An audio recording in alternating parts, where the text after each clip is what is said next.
سيدة إلهام، السوريون رحبوا بهذا الاتفاق كثيرا، شاهدناهم على وسائل التواصل الاجتماعي، على الشاشات وكل هذه الأمور. هل بدأ فعليا تنفيذ الاتفاق الذي وقع بين أحمد الشرع ومظلوم عبدي، خصوصا فيما يتعلق بدمج قوات سوريا الديمقراطية والإدارة الذاتية في الدولة السورية؟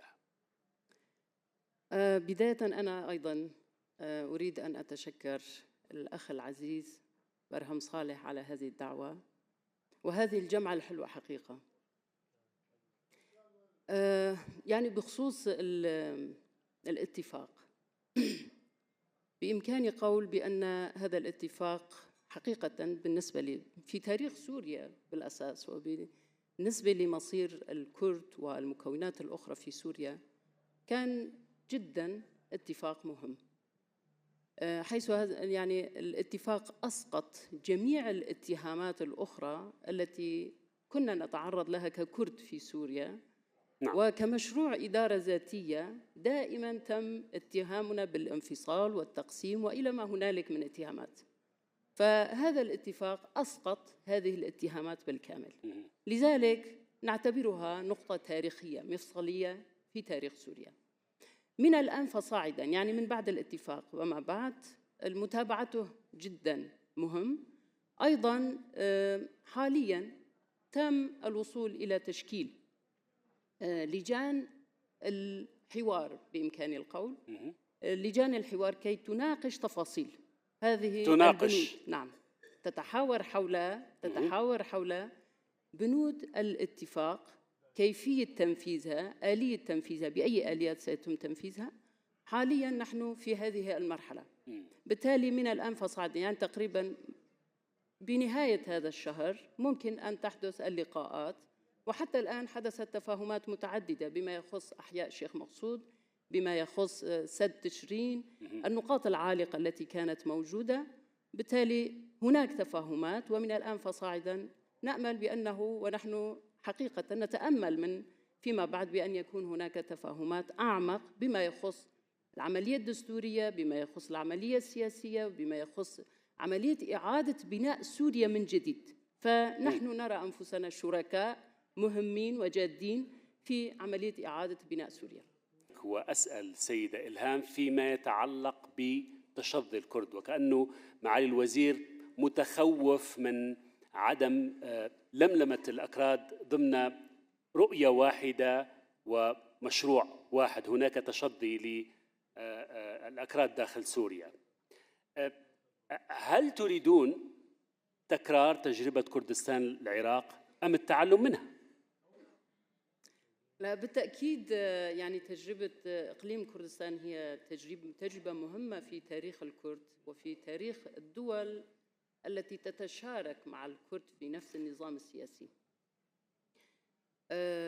أخذ التجارب مهم، يعني بهذا المجال نحن ننظر إلى تجربة إقليم كردستان بأنها تجربة حدثت في تاريخ معين وفي ظروف سياسية جيوسياسية معينة، وتحدد بأن تكون العراق فيدرالية وإقليم كردستان هو إقليم كردي في الجغرافيا العراقية.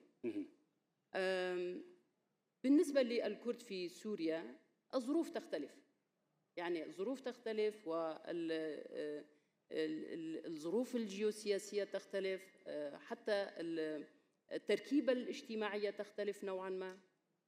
بالتالي أخذ هذه الظروف بالكامل بعين الاعتبار والنظر إلى التجارب ليس فقط في العراق وإنما في العديد من أنحاء العالم. نعم. وفي دول أخرى، التجارب التي أدت إلى حل في قضايا الشعوب، قضايا القوميات، قضايا الإثنيات مهم. بالتالي سوريا عندما ننظر إلى واقع سوريا حاليا يعني هو مجتمع تعددي متنوع فيه ثقافات متعددة. أخذ هذا التنوع مهم جدا في رسم النظام أو تحديد النظام السياسي في سوريا كيف سيكون، وتقرير مصير الكرد في سوريا أيضا ضمن هذه الظروف، وبما يؤمن الاحتياجات الضرورية أو يضمن حقوق الكرد بالكامل، يعني بشكل كامل في الدستور السوري مهم. لذلك دعنا يعني نتعرج على موضوع الأنظمة شديدة المركزية. حتى الآن هذه الأنظمة ظهرت في تواريخ محددة في ظروف سياسية معينة، لكن أتت معها بأزمات بنيوية في الدول وفي بنية المجتمعات. نعم. بالتالي أدى إلى ظهور حروب. لذلك حالياً نحن ننظر بأن الأنظمة شديدة المركزية لا تحل القضايا إنما تعمقها. لذلك في سوريا أيضاً نحن نرى بأن سوريا يجب أن لا ترجع لما قبل 2011، ويجب أن تكون لا مركزية، يجب أن تعطي حقوق كافة المكونات في المجتمع السوري. سيدة إلهام، الرئيس أحمد الشرع يعارض فكرة الفيدرالية، يقول أنه لا يحظى بقبول شعبي ولا يخدم مصلحة سوريا. إصراركم على الفيدرالية أو اللامركزية كما تريدين تسميتها، ألا يمكن أن ينتهي بالصدام مع دمشق في فترة ما مستقبلا؟ هذه ليست أول مرة يتم المطالبة فيها من قبل الشعب السوري بنظام لا مركزي. في الخمسينيات أيضا كان هناك مطالب، وحتى قبلها وقت الانتداب الفرنسي سوريا كانت عدة دول صغيرة ضمن هذه الجغرافيا، بمعنى أن سوريا لها تجارب في اللامركزية. وحاليا رفض اللامركزية هذا يعني الدخول في صراعات جديدة. شكل هذه الصراعات، نحن لا نرغب بظهور صراعات جديدة حقيقة. يعني السوريون عانوا ما عانوه من حروب وهجرة وإلى ما هنالك معاناة. فحاليا نحن نصر على أن يكون هناك تفاهم على نظام سياسي في سوريا بتشاركية. ما يحدث الآن حاليا هو تحديد مستقبل سوريا أو تعيين مستقبل سوريا من قبل طرف واحد. إدارة دمشق هي التي أعلنت الدستور المؤقت، الحوار، وهي التي أعلنت الحكومة الإدارة. بالتالي نحن حاليا في بداية حوار معهم، لكن لدينا أيضا مطالب بأن نكون مشاركين في وضع الدستور السوري، وأن نكون مشاركين في الإدارة، وأن يكون نحن مع بعض نرسم معالم سوريا الجديدة. فهذه المخاطر موجودة حقيقة مع الأسف. إذا الإدارة الجديدة لم تدرس الموضوع بالشكل المطلوب وبالحساسيات الموجودة حاليا. الدروز رافضين للنظام المركزي، العلويين رافضين للنظام المركزي، السنة المعتدلين أيضا، الفئة العلمانية في سوريا نسبة كبيرة من السوريين هم علمانيون، المسيحيون نفس كذلك الأمر. بالتالي الغالبية في سوريا يطالبون بسوريا لا مركزية ولا يرغبون لديك إحصاء حول ذلك؟ بالتالي شخص واحد أو إدارة مركزية ليس من الصحيح بأن تحدد الخارطة السياسية لسوريا. ولكن عندما نقول الغالبية، هل لدينا استفتاء؟ هل قمنا باستطلاع لنحدد بالضبط أن الغالبية تريد اللامركزية في سوريا؟ الظروف السياسية الموجودة تفرض هذا الموضوع، تفرض اللامركزية. نحن رأينا ما حدث بالساحل قبل فترة، مجازر ارتكبت. لماذا؟ لأن هناك عداء، بمعنى أن النظام السابق نظام البعث عندما ذهب ترك وراءه إرث من الانتقام، إرث من الأحقاد، إرث من استمرارية الحروب، يعني إمكانية استمرارية الحروب، الاقتتال الداخلي. فإذا الإدارة الجديدة حاولت بأن تستمر على هذا المنهج وحاولت أن تفرض ما كان النظام البعث أو النظام السابق يفرضه، بالتأكيد سيكون هناك مشاكل جديدة. ما الخطة وممكن أن باء؟ يتعدى. ما الخطة باء لديكم في حال رفض أحمد الشرع الحكومة الجديدة الإدارة الانتقالية الفيدرالية؟ هل لديكم خطة باء ممكن نعرفها؟ حاليا الواقع الموجود يعني الدروز هي إدارة خارج إطار الإدارة الجديدة، يعني منطقة العلويون يعانون. شمال وشرق سوريا لا تزال هي في ظل حكم الإدارة الذاتية. إدلب هي أيضا نفس كذلك الأمر، هي يوجد فئة تحكم إدلب، والمناطق السورية الأخرى أيضا نفس كذلك الأمر، بمعنى أن الواقع الموجود بشكل طبيعي يخلق حالة جديدة لرسم نظام سوريا الجديد. الخطط الموجودة لدينا سنحافظ على ما هو موجود، وسنسعى لأن ننخرط في الداخل السوري أكثر ونكون مشاركين في كل عملية تحدث. سنضغط بهذا الاتجاه كي لا يكون لنا خيارات أخرى، خطة باء وخطة جاء أيضا. سيدة إلهام، هناك معلومات تقول إن الانسحاب الأمريكي من شمال شرق سوريا سيكون خلال شهرين.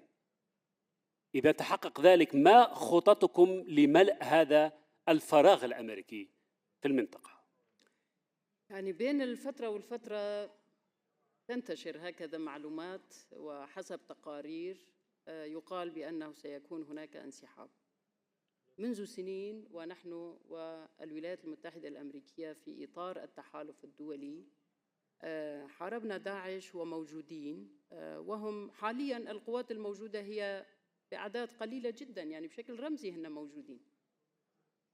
فبموضوع الانسحاب دائما نحن يعني بهذا المجال اعتمدنا على قواتنا الذاتية في موضوع الدفاع، في موضوع السياسة. من الآن فصاعدا أيضا سيكون هذا، يعني هذا سيكون خيارنا، لكن بناء تحالفات أيضا مهم جدا بالنسبة لنا. ممكن أن يكون هناك تحالفات جديدة، ممكن أن يكون هناك اتفاقات، ونحن نسعى إلى حقيقة إنهاء كل القضايا التي موجودة حاليا مع بعض دول الجوار كتركيا. ودائما الدولة التركية كانت هي التهديد الأساسي علينا. فحاليا نحن ممكن أن أقول نحن معهم في مرحلة حوار، ولو إن كانت بشكل غير مباشر أو أحيانا مباشر، فهذا مهم. وفض هذا الصراع النزاع والوصول إلى تفاهمات هو خيار مهم بالنسبة لنا، إضافة إلى الوصول إلى نتائج وتفاهمات مع الإدارة الجديدة أيضا هو خيار، وممكن أن يكون هناك خيارات أخرى أيضا. في هذه الخيارات الأخرى، يعني إسرائيل قالت أن الانسحاب الأمريكي من شمال شرق سوريا سيضطرها للقيام بحراك ملائم، ونضع سطر على هذا الحراك الملائم. هل نتوقع في سياق ما ذكرتيه من تحالفات قد تنشئونها، هل نتوقع تحالف كردي إسرائيلي؟ يعني نأمل بأن لا تتحول سوريا إلى ساحة صراعات جديدة. حقيقة ما نأمله بأن يعني يتحقق الاستقرار مع بناء نظام سياسي جديد في سوريا.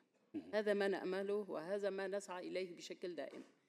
بناء التحالفات مهم مع دول الجوار التي حقيقة هي في صراع فيما بين بعضها البعض، كي ننقذ سوريا أو نخرج سوريا من أن تتحول إلى ساحة صراع جديدة.